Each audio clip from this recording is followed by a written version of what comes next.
उठा रहे हैं। रितेश, शुक्रिया हमारे संग जुड़ने के लिए। India has issued a scathing rebuttal to Pakistan's criticism of the newly enacted Waqf Amendment Act, slamming Islamabad's remarks as motivated and baseless.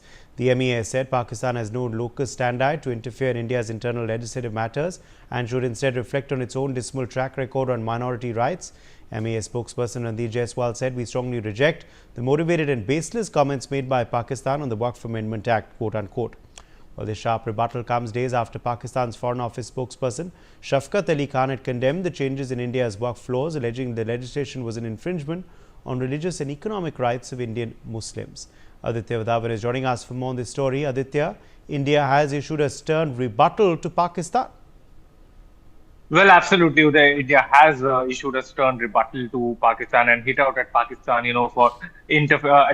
for deliberately making comments about India's internal policy making, and the MEA has clearly mentioned that Pakistan, instead of commenting upon other countries' internal policy making, the Pakistan should work towards dismantling the terror network that it operates from its own soil, and, in this perspective, once the former US Secretary of State, Hillary Clinton, also said that, a country who keeps snakes in its backyard will face bad actions one day. And, as the world knows that, India has been... Major General A.K. Sivach, a former Chief of Territorial Army Defence expert, is also joining us now on the broadcast. Major General Sivach, your first reaction to this strong statement by India?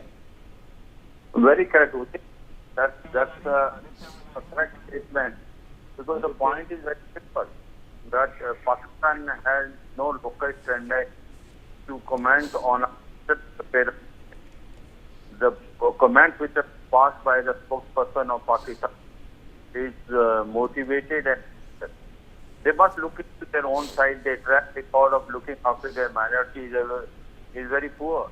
Remember that when Pakistan became independent, the minorities were 23%, which include Hindus, Sikhs, also the Christians and Parsis. But today they have reduced to only 1%. Where are the minorities gone? Either they have run away, or they have been killed, or they have been converted. Now, this is the track record of Pakistan. Not only that, the Ahmadiyyas, who were in the forefront of getting a separate nation for Muslims, the one who volunteered to go to Pakistan. And as on today, Ahmadis are not considered even Muslims. They cannot go into the mosque of the Muslims. So absolutely. At the end of the day, of course, as India has said, Pakistan should look at their dismal minority rights track record. Major General Sivach.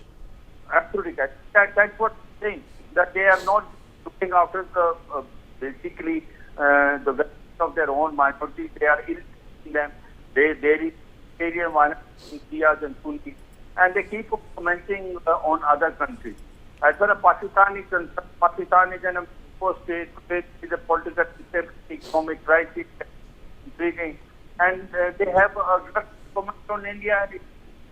The country which now fifth largest, third largest economy is going to become in another 2-3 years, and it has fourth largest military power. You find people extremely happy all over the country. So the point today is Pakistan side their own this thing. Baluchistan is burning, but the Baluchis don't want to stay with Pakistan. They say that they are still forces and destroyed by Pakistan as well as China. What's happening that in Pakistan? That people is fighting, but who don't want to remain with Pakistan. They want to become a part of Pakistan. They want a Sharia law. So overall, Pakistan can be bad. They have correct comment on India, which is a flourishing democracy. So that is the thing, Uday. The point is, whatever comment given by the spokesperson of Pakistan is totally baseless. Okay. Major General Sivach, thank you for joining us with your perspective on that story. Now, India's retail inflation has declined to 3.34%, noting its lowest rate in nearly 6 years since September 2019.